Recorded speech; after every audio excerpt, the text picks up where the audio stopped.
welcome to Proper Scoundrels. I'm Jeremiah. I'm here with Blake.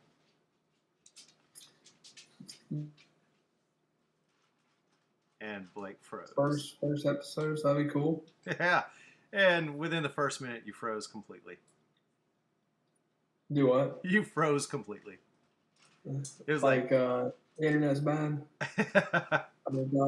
Yeah, that's what it is. It's the bad internet. Yeah, hopefully it'll buff out. It'll be fine. It's fine. It's fine. It's all fine. I mean, the dumpster's already burning, so fuck it. Yeah, So John, why don't you talk about yourself? Me? Wow. I am an absolute loser in life. No, you're not. I am, what am I? I am a retired person who still has to work, and I spend most of my time playing with motorcycles and working on a car that's not worth keeping, and I don't know. That's me. I watch a lot of politicky stuff on the internets. A lot of politicky stuff. Like it. Yeah, politicky. So I'm Blake. I kind of do a little bit of everything. I really like helping people, but I am a very big outdoorsy type person, and that's where I kind of spend my life is just doing a mixture of the both, and really like that part of me. I'm not retired, nowhere near retired, but that's okay. I'll be there one day. Yeah, we got two very different generational viewpoints about things in life.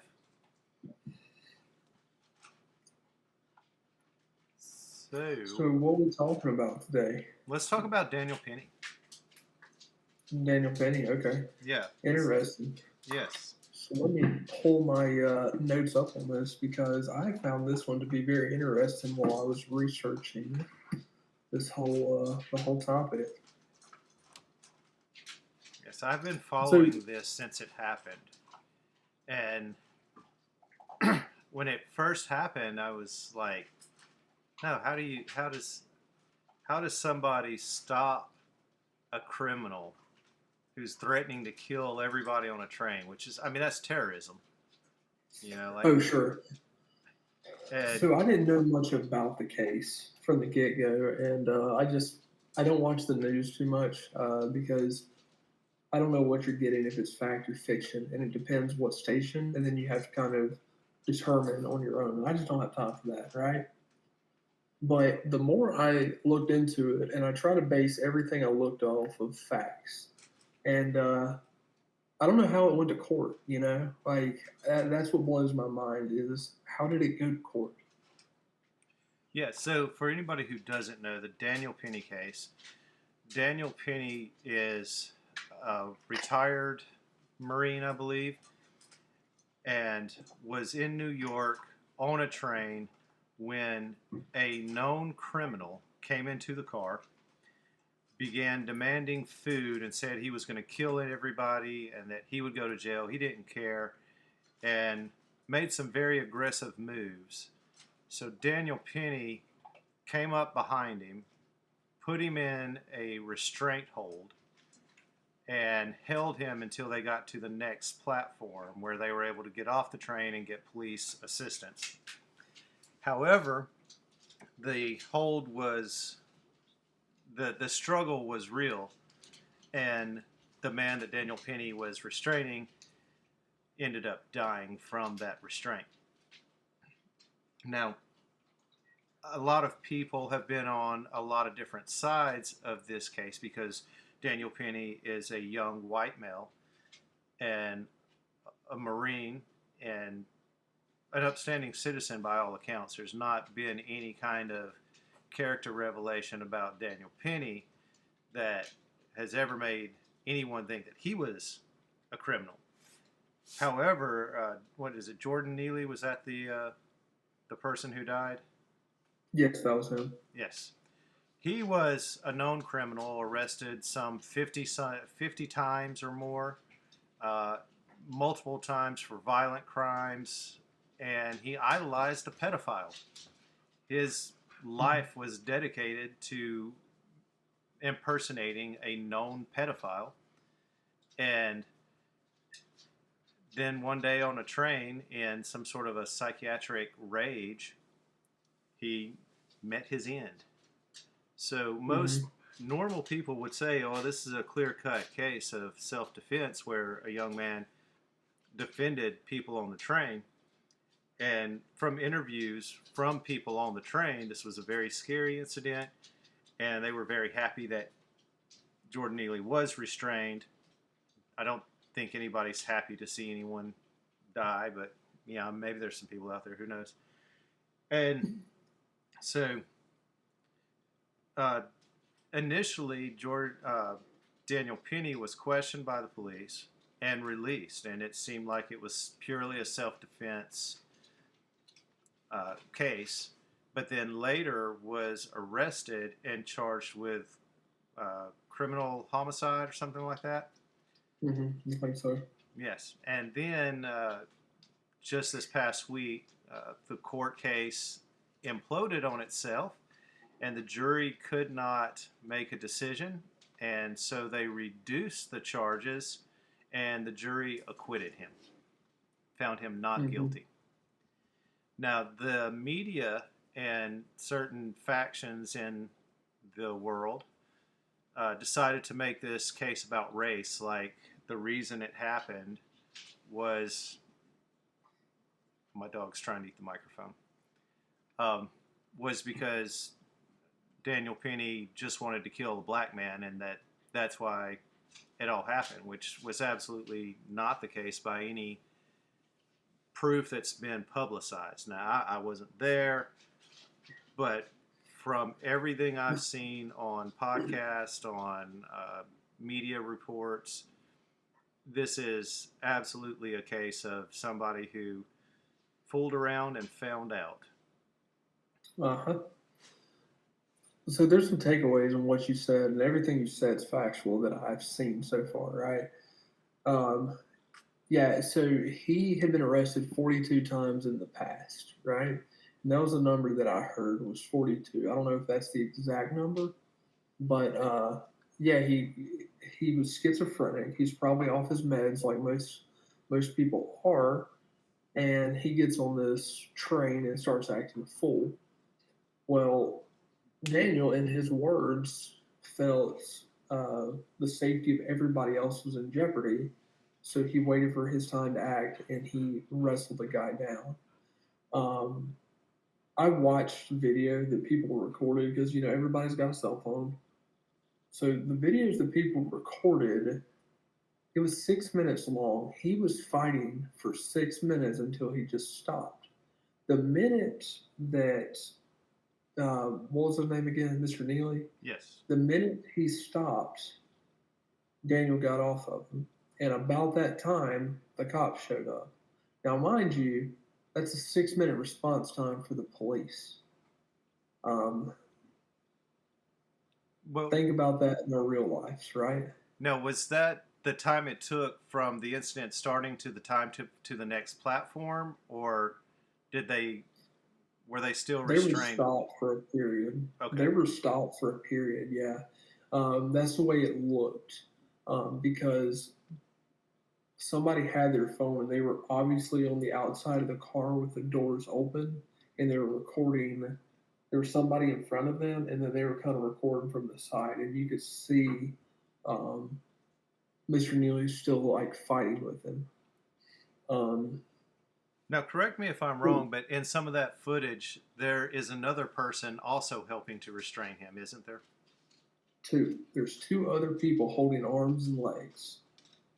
But because they didn't have the chokehold, also, they interviewed people at the scene, the police, and said, what happened?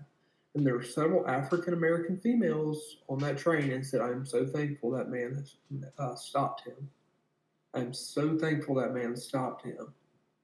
It wasn't about a race thing. There was people that feared for their lives on that train, So one of the most...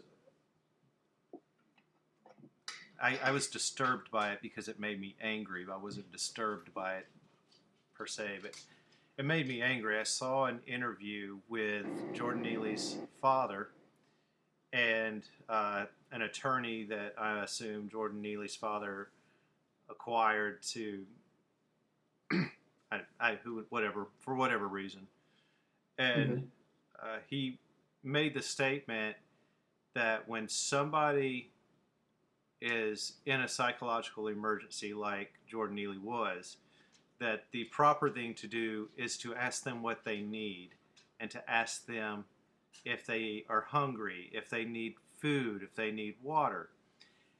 And I was so angered by this because I do not keep a self defense Snicker bar on my person. I do not concealed carry snacks to fend off criminals who are threatening to kill me.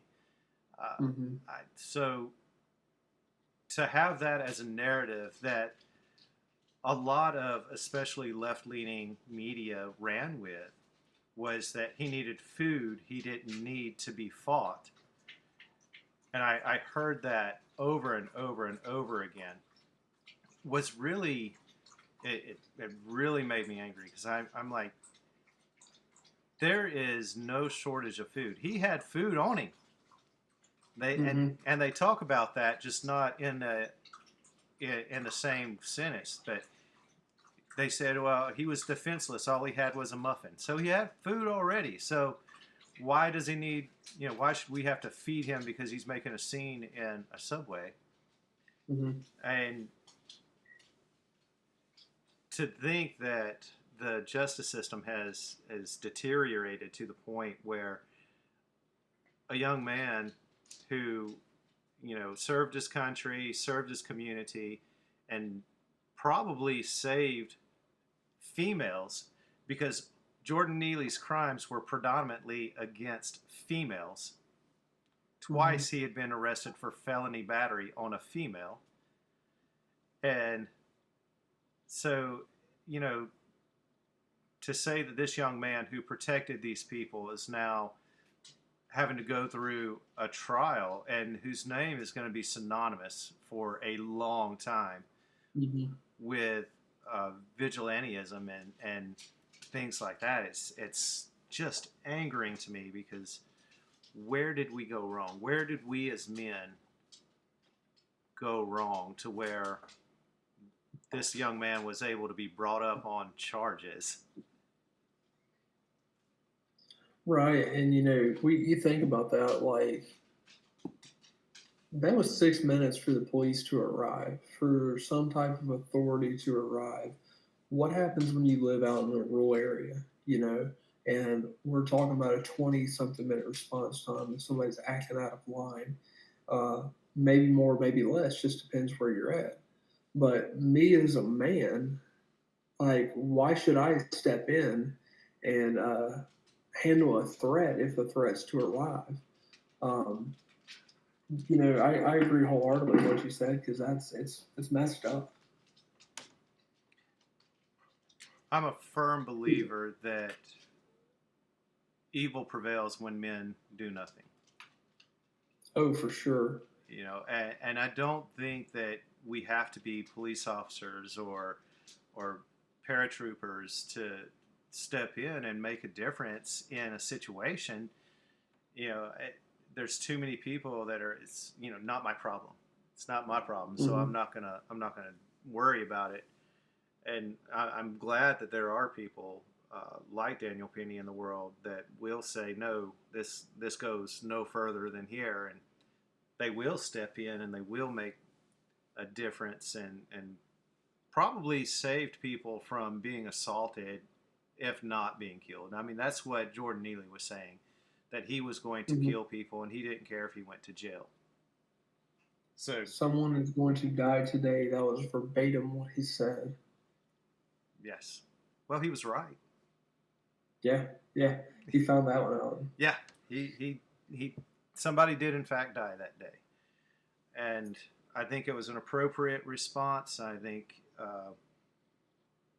I really hope that Daniel Penny is angered by this and sues the shit out of New York. Yeah, I hope he gets out of New York, man. I wouldn't want to live there. He doesn't live there, does he? He's attending college. He was on his way to college classes when it occurred. Oh, okay. Hmm. I don't know that I knew that detail, but I did have the idea that he was from somewhere else. He wasn't a native New Yorker. Well, he was born in Long Island, from my understanding. Hmm.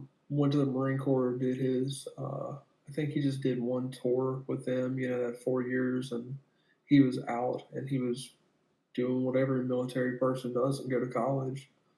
Yeah, get all that military money. Hey, man, I'm for it. Go pay. Go. I mean, you can't really afford college on a normal person lifestyle, so why not get the government to pay for it? Hmm. Joe Biden will pay for it. Yeah, man, I'll tell you, I was doing college whenever he said he was going to have student loan forgiveness, and I just like mailed in my last check. I'm like, this really sucks. And but I don't owe anybody anything, and I paid for my college, so like they should. I believe everybody should pay for college. It's not my fault you're getting a crappy degree. That's just my opinion. Oh, and you got a loan. You filled out paperwork for a loan with repayment listed in the paperwork. You knew you were going to have to pay it back. And Hmm. and I think there's some sort of idea that you have to go to a private college or a state college to be well educated, and it's just ridiculous. If you are Hmm. somebody who seeks education, you can find it anywhere. And there's fantastic professors at the community college level. There's fantastic professors at the lesser known, lesser expensive colleges.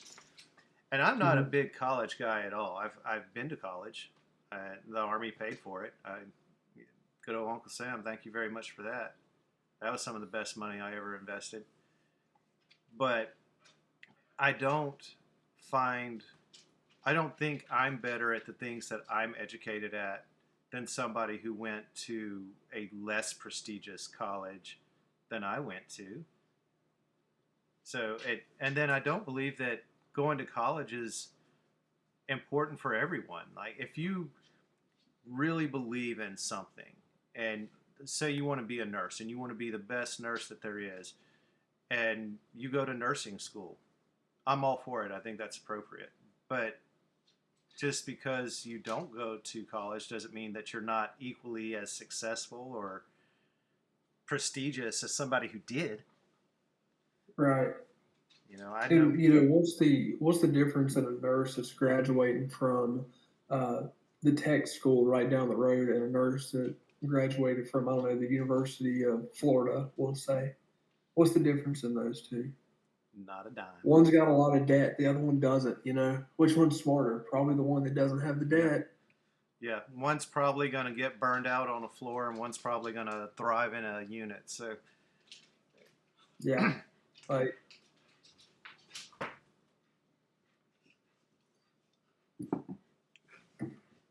something I've so what's thought of. new for you? What's that? So what's new for you in life? New for me. I got my T tested. Did you? Yes, I got my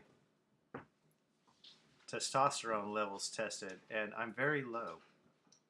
What is it? It is 267, and the range, and that's a real weird number to say.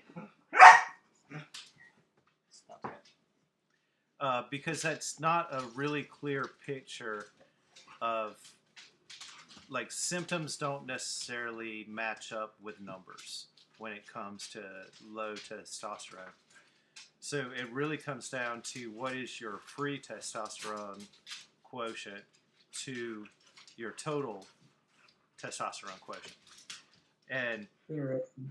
yes, so um, my free testosterone is less than 1% of my total. And Oh. yeah, so I could be absolutely normal at 267, if my free testosterone is still above 2%. And those are numbers that seem really small to me. I'm like, why is that? And they said, well, it's the difference between I think 16 and 42. That's the percentage difference in that. Wow. So if your free testosterone is 2% or higher, then you probably are not experiencing any symptoms of low testosterone, even if your testosterone is low. But you probably won't see very many people who aren't supplementing that have a number as low as 300 or below with a free testosterone that's above that 2% mark. So what made you want to go get tested? Like, were you feeling down? Like, what was up with that? So I think the biggest thing is I kept getting like the little gym injuries, not like injured, not like, oh, I'm going to the hospital because something's broken, but you know, I'd lift funny and pull something like in my pecs. Like, I can't go to the gym for a week because I have to walk sideways, and that's just not going to work. And I really started paying attention to the fact that I don't have the energy and the stamina that I had even 10 years ago. You know, and that's always been something that I've been proud of. It's like I'm an endurance athlete. I'm an Ironman. I've completed multiple Spartan races. I've got a trident. I've got trifectas. You know, I was always that guy that could go and do for as long as I wanted to go and do. And now it's like I go and run one event, and I'm like, that's good for the year. That's it. I ran 7 miles. That's it for the year. I'm done. I'm gonna go eat some Cheetos. So a lot of it was just that energy level, and I'm also at that age where it's like I could go to the doctor and pretty much ask for any medication I wanted to and get a prescription for it. Mm-hmm. And so I want to go to the gym and I want to keep myself healthy, and I don't feel 52, which is how old I am. I'll be 52 next month, and I don't feel that. I don't think that's where I am yet. But when I go out and try and do stuff, I'm like, oh yeah, I'm definitely 52. I might be 62. I might be the last living Civil War soldier. I don't know. So I was listening to a doctor talk about like that's what she does. Is like all she deals is hormone replacement, and they were talking about like she put an 80-year-old man on TRT, and she said it's not about how long you can live; it's about the quality that you can live. So like, it's cool to be 90 years old, but if you can't get up off of the chair without assistance from your caregivers, are you really living? And that kind of put things in perspective for me. yes, and that I'm okay with the fact that I'm not young anymore. I'm not trying to be young anymore. I'm embracing the gray. I'm letting it grow in. I'm bring it.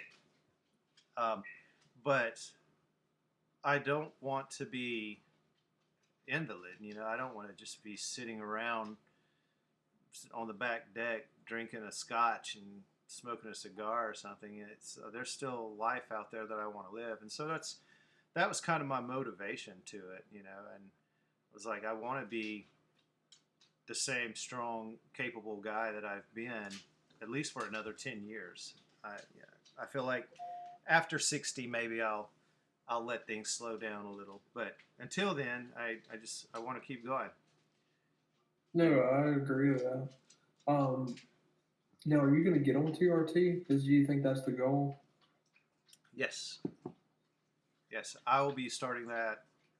Well, it's probably going to be here at the house next week. So And that's injection, or are you doing pill form? I'll be doing injection.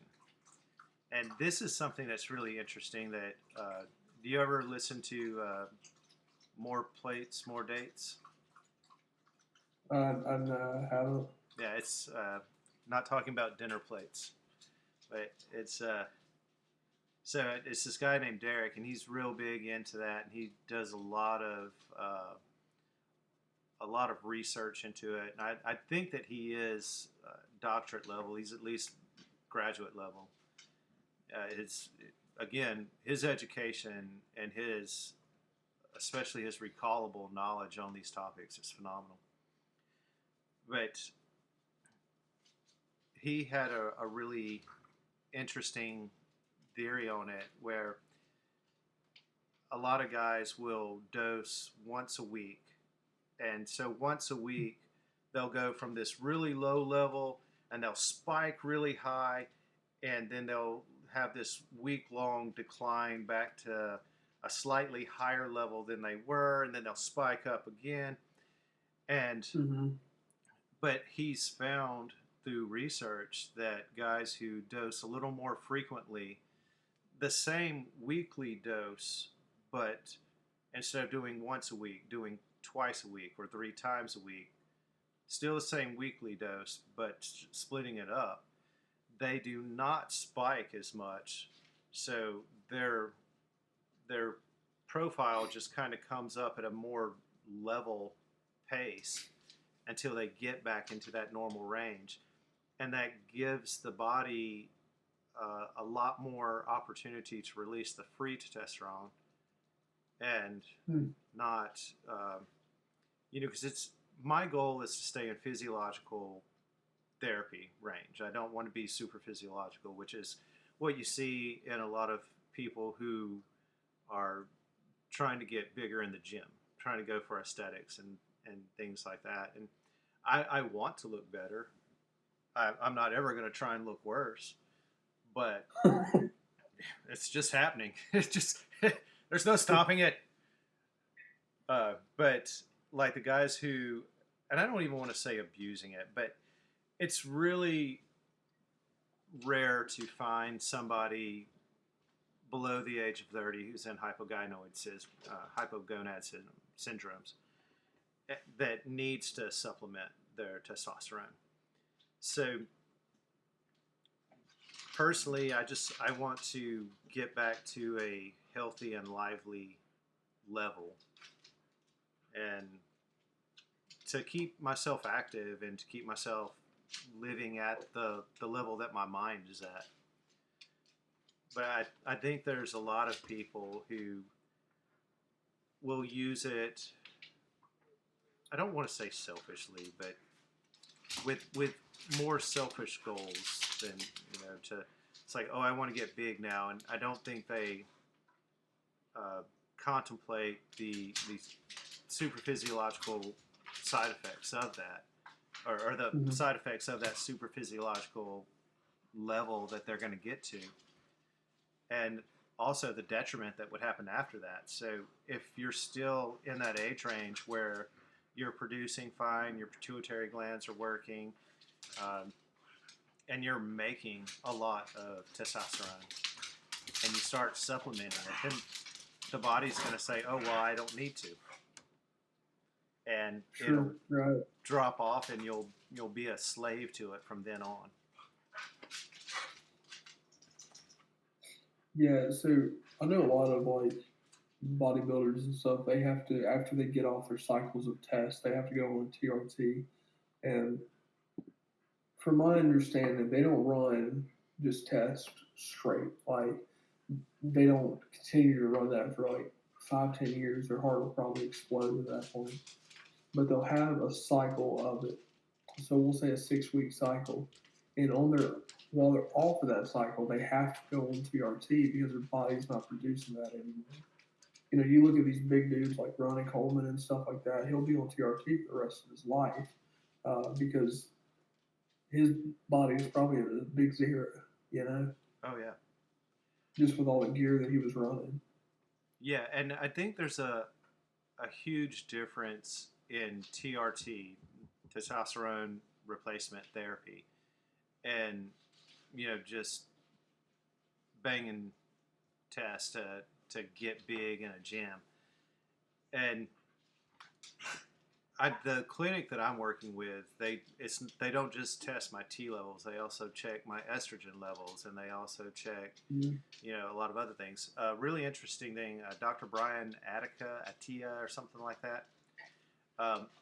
He has talked about research that does not show any bad side effects from therapeutic replacement therapies.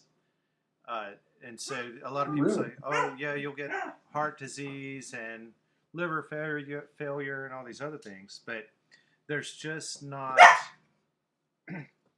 research that supports that. The research actually shows that men who go on to appropriate testosterone replacement therapy probably have a lower risk of heart disease and of prostate cancer. That was the other big one that everybody likes to throw in. You're going to get heart disease and prostate cancer. And prostate cancer will definitely feed on testosterone. But if you're staying in a physiological state of physiological level of testosterone, there's absolutely no evidence that shows that it causes or contributes or exasperates prostate cancer. Wow. Yeah. That's interesting that you say that, because that's what you always hear, and that's very interesting. I probably need to look at that more. And there's there's a lot of different tweaks into that. And I think that's where you really get into these fringe movements of people like the Trend Twins and have you ever seen them? They are ridiculous. That is a gym version of the Island Boys. And but what's the Sam Sulek? Is that the kid that everybody talks about? He is in for a really, really bad life. Because man, like, have you watched his videos?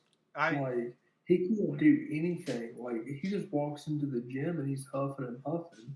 Yeah. It's like, damn, dude. Yeah, he was out of breath driving his car. And, it's like, you, at some point, you have to want to look freakish. And he's well past aesthetic. He's way beyond aesthetic. He's into that freakish. But I don't know that he would look good for the Arnold or for Mr. Universe or anything like that. I don't think that he's built for that. He's no Bumstead. Yeah, I mean, he's a big dude. He's young, man. Like, I don't know how much gear he's blasting, but he's younger than I am. I'm pretty sure. He's a very young man. Mm-hmm. And I was in the gym a couple days ago, and I walk in the locker room, and there's these two high school-aged kids that are sitting there talking about hopping on a cycle of tests. I'm like, guys, that is way too young. I don't know when a good age is. Maybe you could disclose that, but being 16 years old and shooting up tests before you go to English class, that's asinine to me. That's horrible. One of the reasons that I've been really slow about getting tested and starting this kind of therapy is I know how my emotions flow. And I know that hormones can absolutely mess with my emotions and tweak them in ways. And so that's always been something that's been concerned to me. I don't want to put myself into a massive depressive state just to be a little bit healthier. Happy and weak is not great, but it's better than strong and horribly depressed. And just to see somebody who is not developed into a person, into a man that they could be yet, to start playing with their hormonal balance like that. It's like, no, you were gonna be batshit crazy. No, don't do it. I think it'd be important to get tested for hypogonadism. Hypogonadism. I keep saying gynoid, but that's something different. Hypogynoid. Hypogonadism. The gonads. I think if whenever you become symptomatic, or like 35, and because that's kind of that curve happens somewhere around 35, where people start dipping. And I don't think that somebody who's dipping at 35 necessarily has to go on injectable testosterone replacement. Mm-hmm. But maybe they start taking some of the other. They've got so many letters. I had a list somewhere and I tried to find it quickly, but I couldn't. But there's all these other supplements out there, not supplements, but like pharmaceutical drugs that will support the pituitary gland to continue to create the body's own testosterone. A lot of fertility drugs do this. Clomid, I think, is one of the big ones. It's like, hey, it's still there. Put it back into the system. And a lot of people. I look at a lot of these online TRT clinics, and all their testing is total testosterone. They're not testing for free testosterone. They're just testing for a total number. And if you fall into a number on a chart, then they will give you testosterone for money. And it's expensive. Wow. A lot of the online clinics are around $300 a month. And you're basically going to a pill mill and getting a prescription. Is that $300 for the consultation, or is that $300 for the consultation and product? Some of them include the product. Some of them do not. Some of them are just like, for $300 a month, when you need a prescription, we'll write you one. Okay. And so it's, I don't know. The clinic that I go to is real specific. It treats low T, it treats PE, treats premature ejaculation, not pulmonary embolisms. It treats erectile dysfunction. It's for like men's sexual health. Okay. And they do a lot more testing than most of the clinics do. A lot of the legitimate clinics, they're going to be kind of focused on that health and sexual health aspect of it.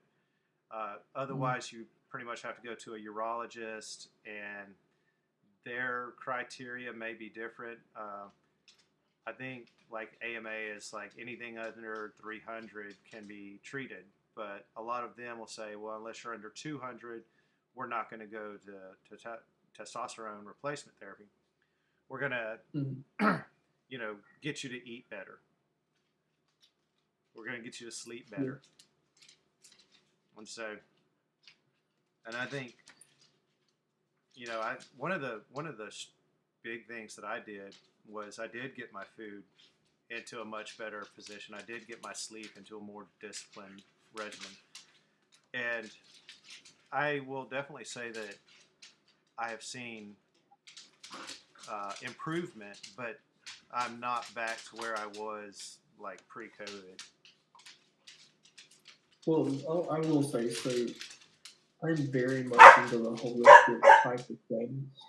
And I think that, like, the foods that we feed people now, it causes issues as I'm sitting here drinking on a Diet Coke. Like, this is horrible for you, with all the red 40s and the yellow 5 that's causing all those issues. Like, I think that's a huge deal as far as, like, what we partake of, and help read a label on your food. Like it's horrible. Everything's processed. That's why I try to outsource my food as much as I can. Um, and I've seen like once we went that route and started really um, being mindful of what we were consuming. Um, my physical health has helped. Like that helped me out a whole lot.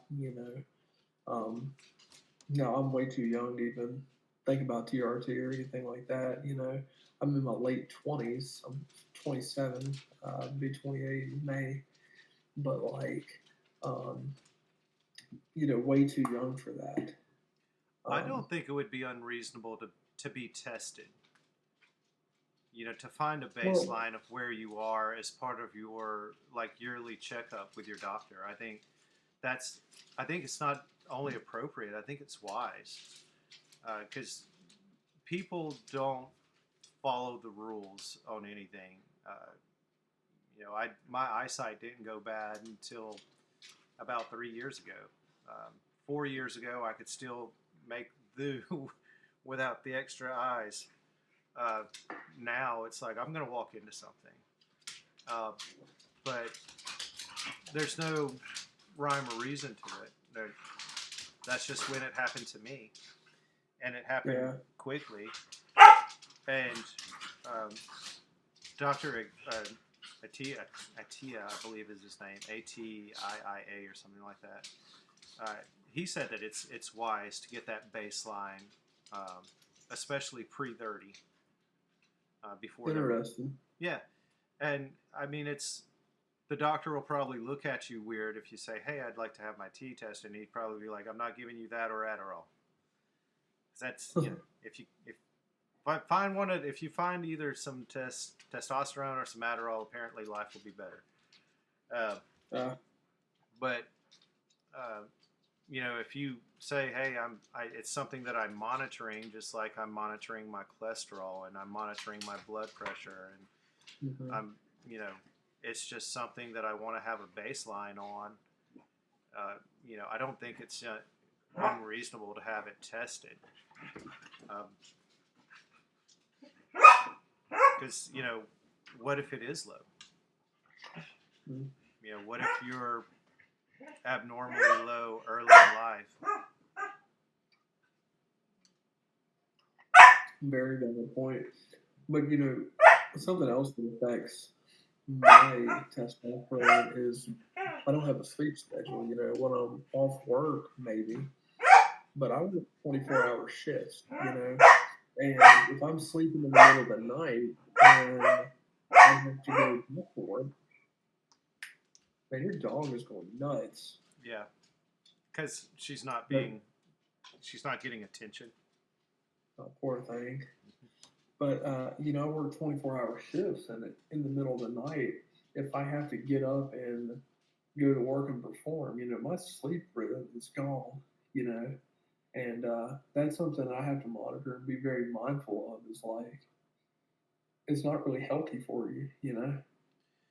I can promise you that in the past year, getting on to a normal sleep schedule and correcting that circadian rhythm, because even even when you are at work and you're asleep and you wake up, they don't expect you to wake up and get a cup of coffee. They expect you to wake up and perform immediately. Like there's no Immediately. buffer. It's like you go. So there's no way to actually be fully asleep. And do you track your sleep with any of the apps or the watches or anything like that? With this new Garmin watch that I was sent in the mail by a good friend of mine, it tracked it last night. Yeah. And so the Garmin watch I had before, it did not track sleep.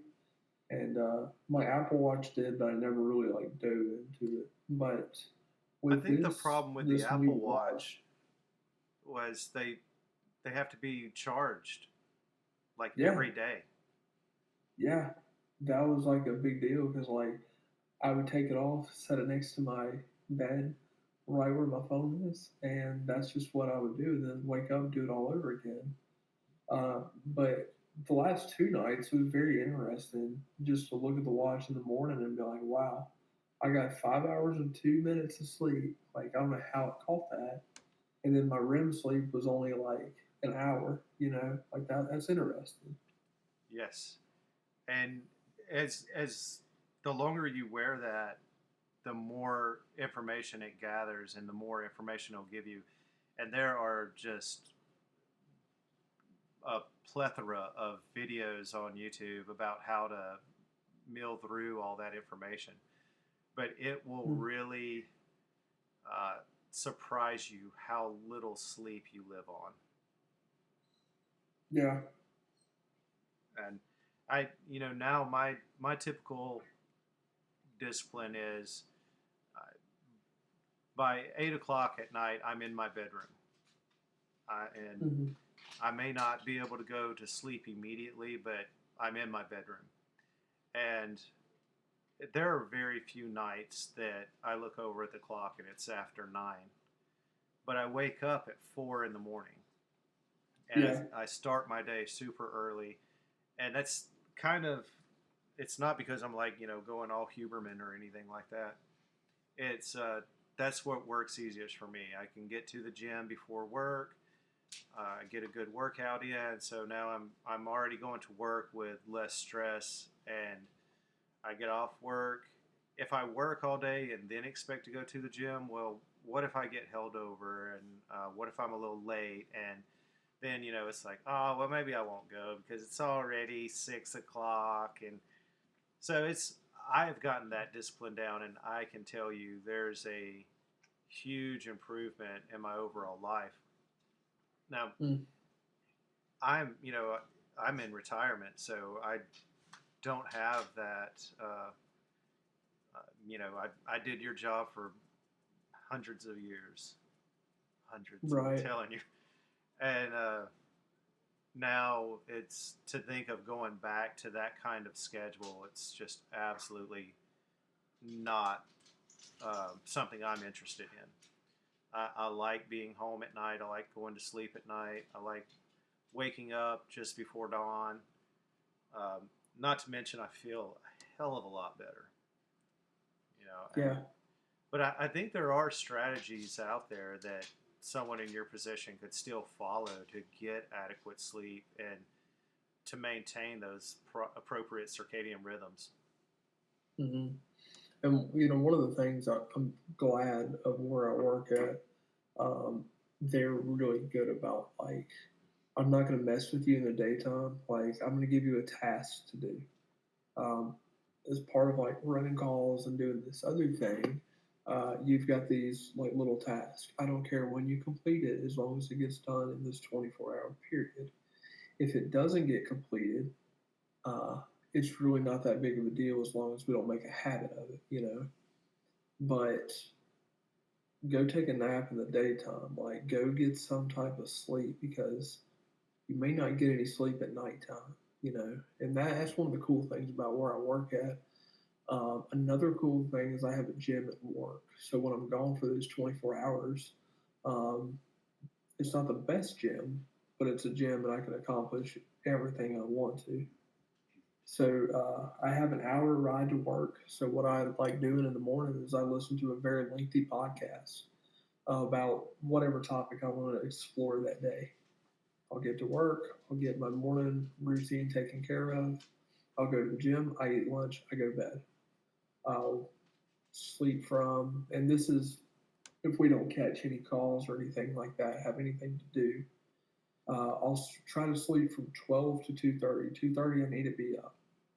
Past 2:30, I know that if I sleep at 3 o'clock, I will wake up and I will feel like crap, and I can't sleep at nighttime. So I know at 2:30 is my limit, and then I'm able to perform for my next block, and then I'll go back to bed at nighttime and pray we don't catch a call.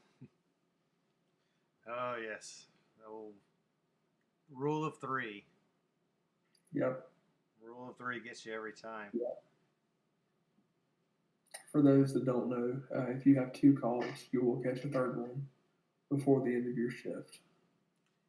And the rule of three is the 300-pound patient that lives on the third floor, we'll call it 3 a.m. Yep, yep. Oh, God, I gotta love it. And the elevators are not going to work. You It's a know, great time. did you know there's another rule of three? What's that? So, in the prepper world, if you know Yes. if it hits the fan, every third hour you turn on the radio on channel 3 and you leave it on for 3 minutes and see if anybody's talking. Hmm. And then you have your rule of three when it comes to survival. Um, we can live 3 hours without some type of a shelter. You can live 3 days without water, and then you can live like 3 weeks without food. Yep. I could not. And I'd be dead in the first like 6 hours if I didn't have a snack, I'd man. be double dashing it. Like, I don't care how much money it costs. Bring me something. Bring Bring me my self-defense Snickers bar. it. Be good for your trips to New York. Yeah, you won't find me there. Not in the city. I'll go upstate. But, no.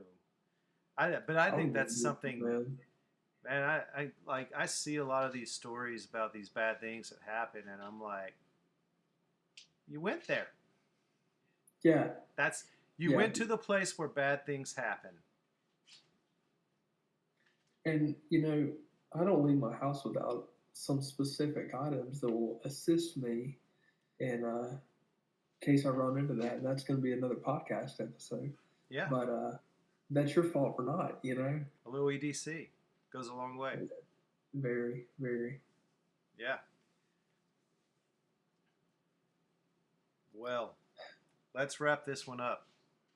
Man, I think this one actually turned out pretty good. Yeah, I think it was perfect.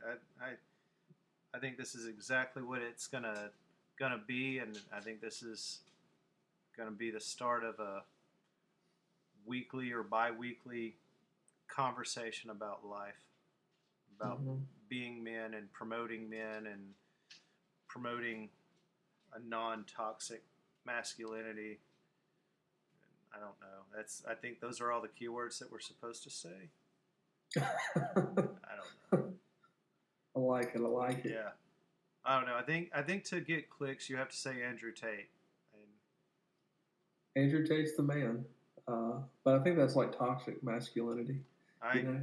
don't think he's a man that I would ever be interested in. I I would take it Honestly, I would take advice from Timothy Kennedy before I would take advice from him. I'm going 50 grenades deep, baby. 50 grenades, man. Yeah, so I don't know Andrew Tate really. I seen some of his videos, and I also seen where he got arrested for some pedophilia. So like, I don't know what to think about him. Well, it wasn't just I don't it wasn't just the pedophilia, but he's been in house arrest in Romania for human trafficking for a long time. That's what it was, human trafficking. I remember it was when all that stuff was going down. I couldn't remember which one it was, but did the federal police roll him up? Is that who it was? I am so disinterested in him. I have never heard anything that he said and thought this is a man I want to listen to. Yeah. And I'm gonna, this whole Tim Kennedy thing. We've been talking about it, and we'll probably talk about it sometime. But I would still love to sit down with Tim Kennedy, not the soldier, not the MMA fighter, but the man. And like, I'd like to find out who he is because it doesn't matter what you think of him right now. He has accomplished some stuff in life, and For sure. weak people do not accomplish what he has accomplished. I don't know why the embellishment happened. I have an idea, but that's more conspiracy theory than anything else. I think it's a psyop that was orchestrated by the military. But I would still like. I'd like to have him out here to Grimwood Cabin and have a couple of beers in the backyard and maybe start a fire and just. I'd like to know the actual man. I don't want to know the storyteller. I don't want to know, the MMA fighter or the soldier. I just want to know who he is. And I I would be far more interested in talking to him than Andrew Tate. No, for sure. Yeah. And like regardless of the stuff that is happening now, you can look at the good in the man. Like he helped out with Hurricane Helene, or it wasn't a hurricane. We'll get to that one later. But that the whole storm of Helene, he helped with that. He helped with getting some Afghans and U.S. citizens that our government failed to go get. He helped get them out of Afghanistan, and he'll tell you he wasn't alone. There's a lot of other people, so regardless of what the media is saying right now, or not the media, but what a few disgruntled podcasters are saying about him now, I think overall he's probably a good person. I was looking at what would it be? I was looking at not definitions. I was looking at like theories on chaotic good, chaotic neutral, and chaotic bad. And Mm-hmm. you know, chaotic people, they do good, they do neutral, and they do bad.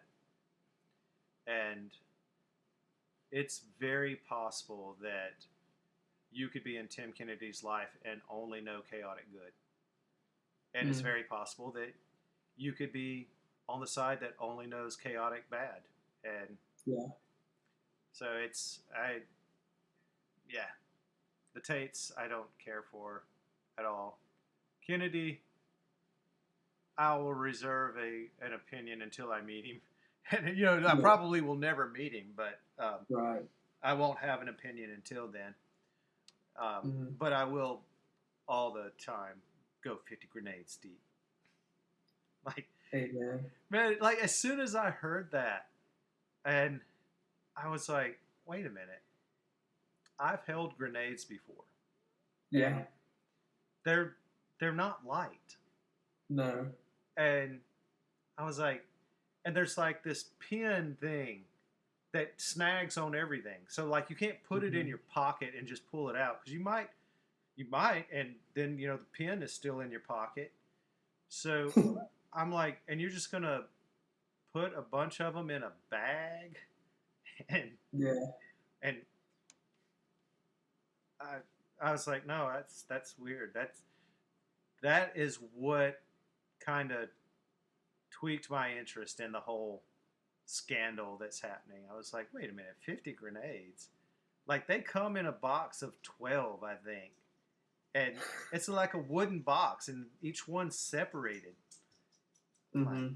that's just weird. And like what person who knows about weaponry would just recklessly put 50 grenades in a bag? Like, Like I'm sitting here thinking about it. Like I've held grenades as well, and I wasn't exposed to them enough to like maybe have the confidence he had because he was the 18 Bravo, a weapons sergeant. mm-hmm, Like I don't. Maybe he was more comfortable around them than I was, but like I know that you had the lever that you had to flick it, then you had to pull the pin, and then strike a pose, throw it, duck, and like 4 seconds later it's gonna go off. Uh, but I'd always be worried that that freaking thing is gonna go, yeah, and then here comes a freaking pin, and uh, yeah, that'd be a shit show. yeah. And you're going to seal yourself into an armored vehicle with a bag of 50 grenades. I mean, and look, Overpressure, never heard of her. it's like every time I see a car on fire and people are like, it's going to explode. And I'm like, I don't think they do that. I think I know No, something from somewhere in my life, and I think that I know that that's not going to happen.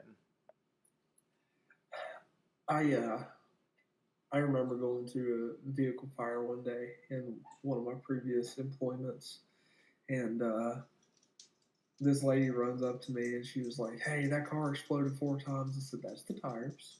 You know, like it didn't blow up 4 times. I promise. It's just popping. Yeah, it's fine. It's It's popping. really fine. It's like what's my friend that used to read the news to me? She said, "It's popping.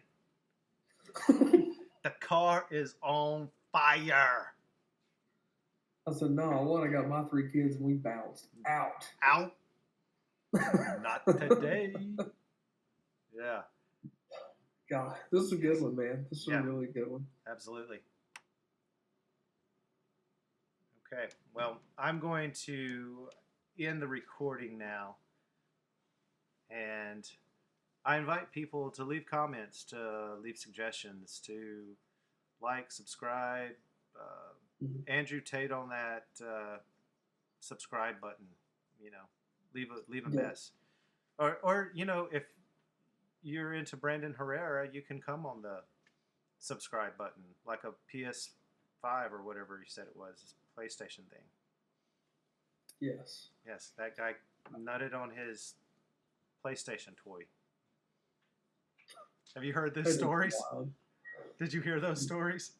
I haven't heard those. Have you seen where they're giving him a bunch of like medals and shit?